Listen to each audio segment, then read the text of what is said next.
at the last meeting, that solicitor that you hired, I guess his last name is Gabriel. Yes. I forget what his name is. Chris Chris Gabriel? Yeah. For us for years. Hmm. We just didn't hire him. Yeah. He's been a solicitor for us for some time. Okay.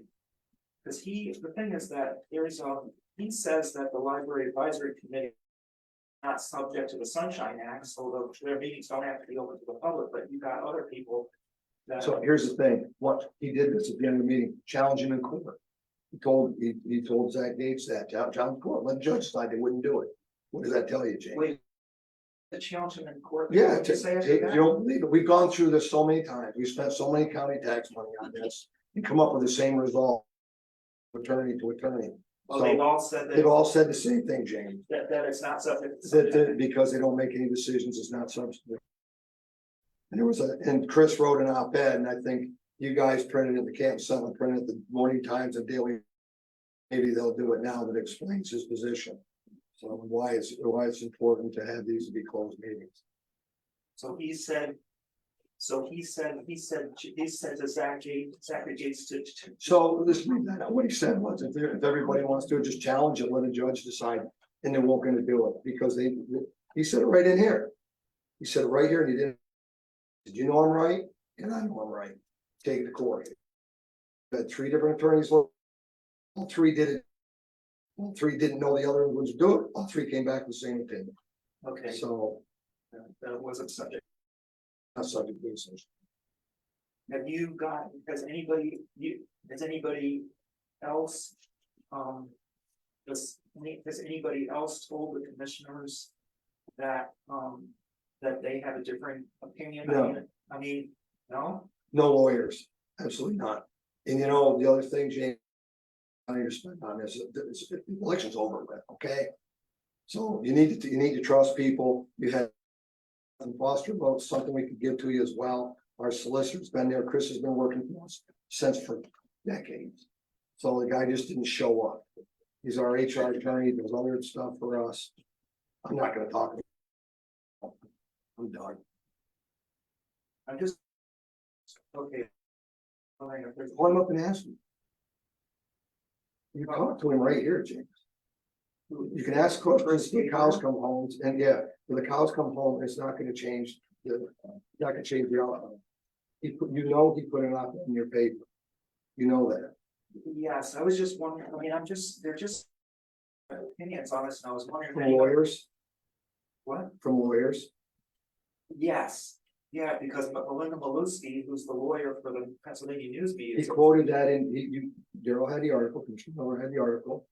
He quoted it and Chris said that she is agreeing with us. And it was in quotations. We don't have the article here. Again, we went through that in the last. Well, that's not true. And you know what? I mean, I know exactly what she said. It was in your article. I'm not gonna. So have them challenge. I'm just wondering, I guess what I'm wondering is, other than lawyers, have anybody else, maybe not lawyers, any groups approach the commissioners and I said. think of the attorney that the Friends of the Bradford County Library hired, Right, and I think he went away. So I don't know. okay, I just was wondering if any other groups that approach the commissioners and said they don't agree with you, that it's so that you're saying. Seems awful funny, the Friends of the Library give us $700 since 2008. Yeah, can spend $5,000 on signs, can hire lawyers to come after the commissioners. I mean, this really, let the committee work, please. Let them work. They're good people, okay? I'm done talking about it, so don't ask me anymore.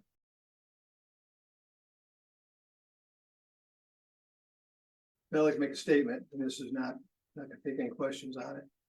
So I just want to clear up, this Board of Commissioners, bipartisan, supports our life. Okay, and this all started to strengthen the 8 other county libraries. There's not many county libraries in Pennsylvania. In fact, we can only come up with about 2. A lot of different counties don't even have a lot of libraries. This comes down to our county library and its budget is where it started. Underutilized and over budgeted. In a world where volunteerism is very, very low. We're going to be talking about ambulance volunteers here soon, aren't we, John? Yeah. We're going to be talking about fire volunteers, aren't we? volunteers from bell ringers to people that are first responders to come to save your life. And these people on that lawsuit chose to serve papers and sue volunteers. Who in the hell sues volunteers? And I will say this, you got a man right there, it's a combat vet.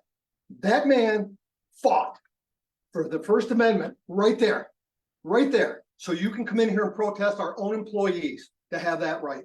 You can take issue with us. Who is the president of Martha Lloyd, for the love of God? Now, female institutions in this country looked up to in Troy was sued. Sir, sued. Don Black, all of which are supporters of libraries. Sued. Can you believe that? Can you? Here's a guy that these people represent special needs. I refuse to call our handicapped people anything but special needs. They're special people. And they're special people that take care of them, like Martha Lloyd, like Sir. And those special people deserve our help. And they need us. And we sue them. We didn't. Sue them. So I had one of the supporters that on the committee, who Boo has done an outstanding, Byrne has done an outstanding job at it. And I think you're a command sergeant major in the retired Army, correct? And another veteran got sued as well, correct? Yeah, thank you. So I got called by one of the support husband. They're just destroyed. They're afraid that they're going to lose stuff. And I said, this county will defend you till this is over with. And I want to remind everybody, we had 3 lawyers, and the press has done a terrific job at confusing this, by the way. There's 8 county libraries, all of which are not overseen by the Bradford County Commissioners. There's one library. We want to strengthen and continue and see what we can make work at the county library. But it gets daggone hard. One person told me on this committee, but boy, does it get hard when they're suing you. Okay, Kurt? Well, I look down through this list. You got educators that spent their life in education libraries are getting sued. Volunteers, one of which was crushed. They went in there to serve their community and find a way to make it work. We're trying to find a way to work, but the press is putting words in our mouth that aren't there. And I think it's shameful for what's being done. And the public needs to know that these volunteers are getting sued in a time when volunteerism is so low, and God bless these volunteers and all volunteers. I will say this, we had 3 of them look at this, and this sunshine law debate for this committee all started because of bullying and name calling and harassment. There was our solicitor wrote an op-ed, only 2 papers printed it, 2 papers. So half the county got left off of why this needs to be done. So these people can open and free conversations and ideas and sharing and see how you can make it work. Dan, has anybody ever come in and tried to make this budget work with you? Has anybody from the library this budget work? I didn't ask you, I'm asking Dan. No. So as we go forward, shame on those, but now I told you it's not open for question. Shame on people that are suing volunteers. I make a motion to adjourn. Second. We're adjourned. Thank you.